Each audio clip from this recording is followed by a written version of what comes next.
Milan, February 19th, 2026. Inside the arena, the noise died down. The air got heavy. The women's free skate was down to the final contenders. Cameras zoomed tight. Coaches held their breath. When Alysa Liu struck her final pose, the world paused for a heartbeat before the score flashed. Gold. But this story, it didn't start in Milan. It didn't even start in Oakland. To find the route, you have to go back decades. A mountain village in Sichuan province, mid-60s. No power grid, dirt tracks, a family of 6 squeezed under one roof. One of those kids was a boy named Alysa Liu. Remember that. Not for the drama, but to understand the insane distance between where this began and where it ended. Arthur talks about studying by whatever flicker of light he could find. That was life in the sticks. His dad was a government man. Mum worked the soil. It was a small, rigid world. Yet he broke out, earned his degrees, climbed into the academic elite just as the political storm clouds started gathering. Then came 1989. If you know anything about that spring in the capital, you know the heat. Students in the square, a hunger for reform, hope dancing with danger. Arthur stood in those crowds. That's not a rumor. It's fact recorded in interviews over the years. And when the hammer came down, the message was loud and clear. Stay and you pay. So he ran. Landed in California. New soil, new rules. A law degree that was worth zero here.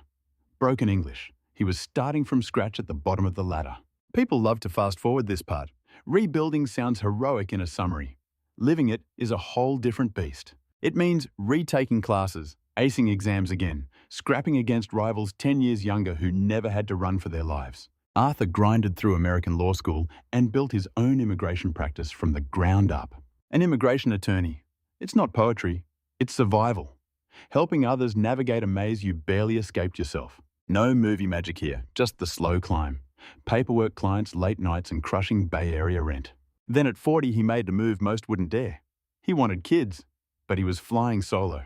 No partner, no white picket fence. So he engineered a new path.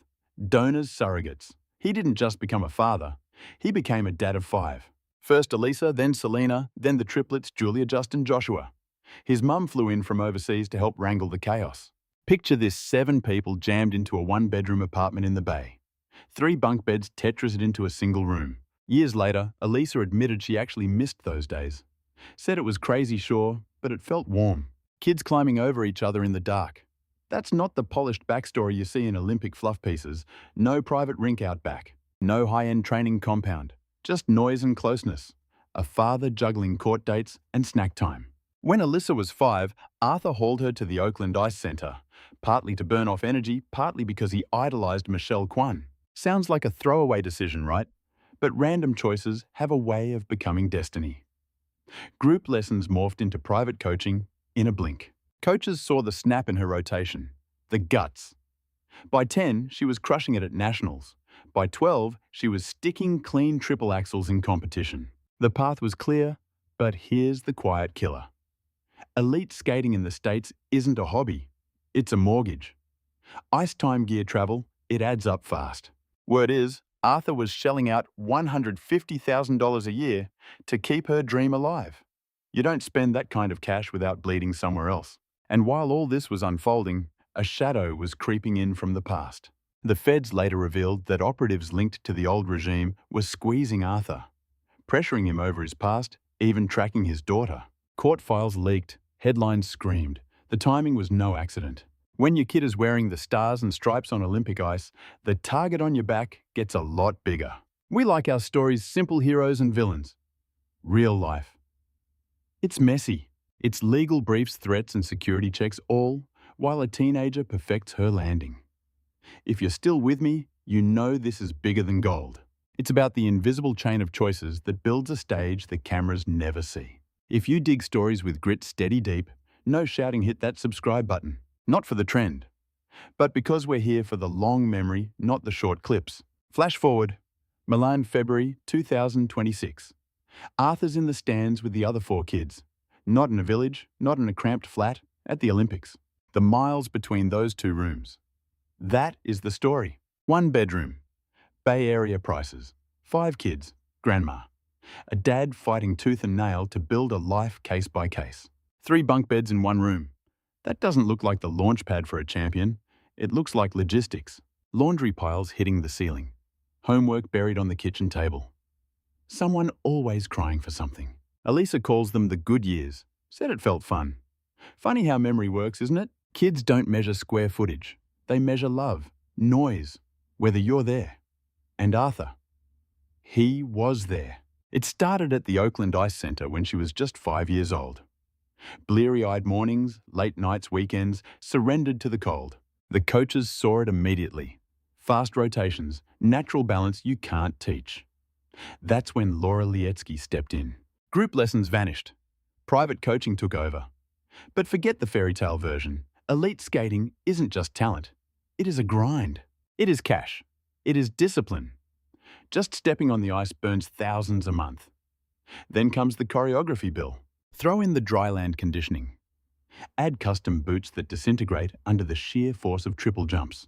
By the time Alysa hit the serious circuit, Arthur was reportedly dropping 6 figures a year just to keep the dream alive. We are talking $150,000, maybe $200,000 during the peak seasons. That isn't pocket change. That is life-altering money. While other kids played rec soccer or dabbled in piano, Alysa was living at the rink before she was even a teenager. Skate before dawn. School. Skate again. Homework got crushed in her dad's office between his client meetings. She tried the Oakland School for the Arts, but when the travel schedule exploded, homeschooling became the only option. She graduated at 15. People call it fast-tracking. I call it growing up too fast. It meant zero free time, no lazy Sundays. Her entire world shrank down to steel blades and textbooks. At 12, she nailed a clean triple axel in competition. That isn't just a stat. For a girl that age, that is legendary status. At 13, she snatched the US senior national title beating veterans who had years on her. Records fall silently in the books. But inside headquarters, the hype train left the station. US figure skating was desperate for a savior. The press anointed her the future. Microphones everywhere. Lenses in her face. It creeps up on you. Pressure isn't a weight, it is a frequency shift. The questions get pointed. One fall and the internet tears you apart. Grown-ups started talking legacy to a middle schooler. Arthur was right there micromanaging the machine. The schedule, the flights, the money. He was all in. His motto, if you are going to do this, do it right. But there is a darker layer here. Arthur wasn't just a skating dad. He was a known political activist. The shadow of 1989 never faded. As Alysa's star rose, the target on his back grew. Federal docs later revealed Chinese officials tried to squeeze him, not gossip court records. The message was loud and clear. They could get to him through her. It didn't stop the show, but the threat was always backstage. Picture being 15. You are grinding every day competing on the world stage and you know powerful people are playing political chess with your surname. That is a heavy burden for a kid. But to the world, just another gold medal smile. National titles. Grand Prix hardware. Headlines screaming about quads and triple axels. She was landing jumps no American woman had touched in ages. High risk was her brand. Fans saw the glory. They missed the exhaustion, the doubt, the suffocating schedule that crushed normal teenage life. Years later, Alysa called her childhood abnormal. No bitterness, just the cold, hard truth. Start at 5 and you wonder, did I choose this or did it choose me? That cuts deeper than any canned interview. The home front was stable, structured, safe, but the intensity was off the charts. Arthur preached grit and discipline. He backed his girl, no questions asked. But a quiet question lingers. When you win this young, who is the victory really for? The kid? The parent? The machine hungry for a star? Everyone bought the prodigy narrative, the American comeback story. But stories oversimplify reality. If you remember the medal drought before 2002, you know why the Federation gets desperate when they smell talent. Skating isn't just art. It is funding cycles, TV rights, national pride. A massive engine revving up while Alysa was still too young to get a learner's permit. In Chapter 3, the Vice Titans. Beijing. Retirement at 16. Success didn't feel like the movies. If this feels heavy, that is the point. Stick around. By early 2022, Alysa Liu was more than a prospect. She was an Olympian. 16. Beijing. The irony of the location was screaming at anyone with a brain. Her dad fled China after '89. Now his daughter was heading back wearing Team USA on her back. That history was heavy. Publicly, everyone obsessed over programs' edge calls and slow-mo rotation checks. But in the shadows, federal prosecutors in the United States dropped a bomb, a case against agents trying to spy on and intimidate Alysa Liu for his past. Court docs confirmed that Chinese authorities were trying to squeeze him. The timing was a nightmare. This is where the story usually gets twisted or scrubbed clean. The reality was stark. Security briefings, high alert. But Alysa? She laced up. She trained. She competed. Beijing, 2022. The spotlight was blinding, but she delivered under the weight of the world. Not flawless, but ice-cold composed. She snatched a bronze at Worlds in Montpellier later that year. On the stat sheet, the season was a massive win. Then she pulled the plug. Retired at 16. No press conference drama, just a quiet social media post with a tone of total peace. She wrote that she'd been grinding since age 5, 11 years straight, and she was done. She wanted a life outside the freezer. The internet lost its mind. Shock, heartbreak, confusion. Elite contenders don't just walk away in their prime, especially American medal hopefuls with that kind of technical arsenal. Burnout became the headline. It was the easy answer. Years of daily grind, media circuses, political noise, jet lag, and crushing expectations, sure. But labels like that are too neat for a messy reality. What she said in later interviews cut a lot deeper. She didn't call it a breakdown. She called it breathing room. Time to live without a stopwatch to find out who she was when she wasn't training for a podium. So she lived. She traveled with her crew, went skiing, ironic, for someone who spent her life on ice and hit the books at UCLA to study psychology. She even trekked to Everest Base Camp 17,000 feet up. Not for the gram, just because she could. People usually gloss over this part. When you rip the structure away from a kid who's known nothing else, things usually get shaky.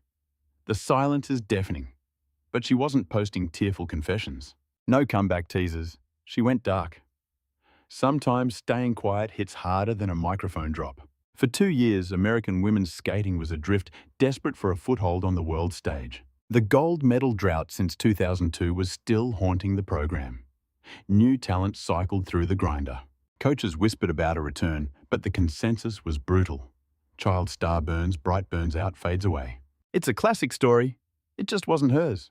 When she finally stepped back on competitive ice in 2024, the vibe had shifted. The energy was different. She was picking her own tracks, driving the choreography, molding the programs to fit her soul, not a scorecard. She also made the tough call to ask her dad to step back from the daily coaching grind. Not to leave, just to give her room to breathe. Arthur admitted later it stung. Of course it did. When you pour your life, wallet, and heart into a dream for a decade, letting go of the reins is brutal. But he respected the play. That decision might be the pivot point of the whole saga. The media called it maturity. That explains the surface, but not the engine. The real shift was internal. She wasn't skating to be the future of American skating anymore. She was skating to feel alive. The results weren't instant magic. She wasn't the favorite to sweep the board. Before the 2025 World Championships in Boston, she humbly said she'd be happy with a top 10 finish. That's not false modesty, that's managing the noise. Then she went out and won the world title. First American woman to wear that crown in nearly 20 years. The win didn't just nudge expectations, it shattered them. The hype machine roared back to life. By the time the 2026 Olympic season rolled around, the script had flipped. It wasn't about the prodigy anymore. It was the comeback, the redemption. Nice headlines, but life is rarely that clean. Milan. She was 20.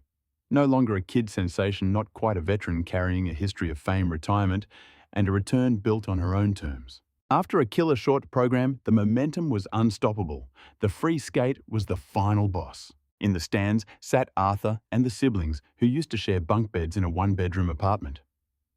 The road from Sichuan to Beijing to Milan had some wild turns. February 19th, 2026. Milan.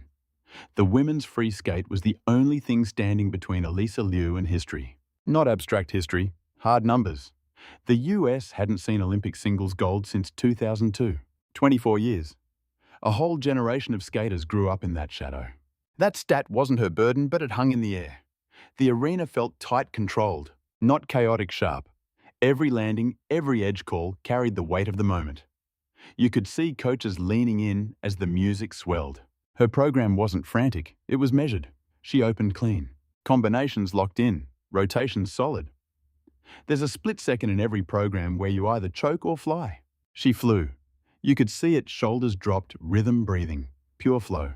When she nailed the final jump and flowed into the closing sequence, it wasn't just explosive athletics. It was poised, mature, the kind of artistry you don't get from a 13-year-old phenom. The score dropped. Gold. The crowd erupted, but the real movie moment was on the small screen. Her father in the stands, her siblings beside him.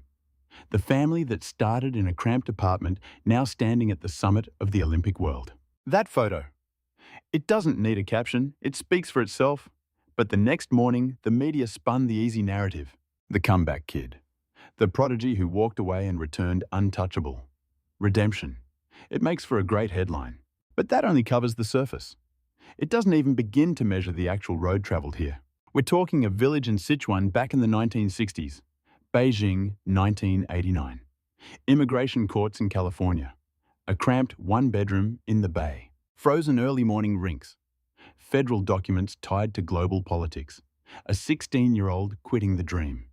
A 20-year-old fighting to get it back. None of that is folklore. That is the cold, hard record. Just tiny high-stakes choices piling up. But look closer, because you might miss the real story. In the post-game presses, she didn't sound like someone out for blood or revenge.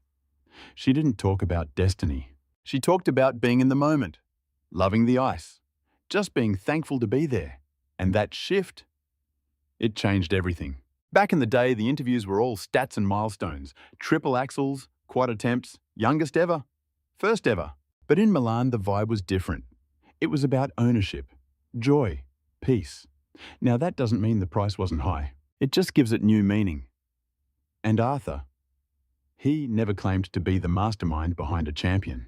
You ask him, and he keeps it simple. He did what had to be done. He invested. He protected.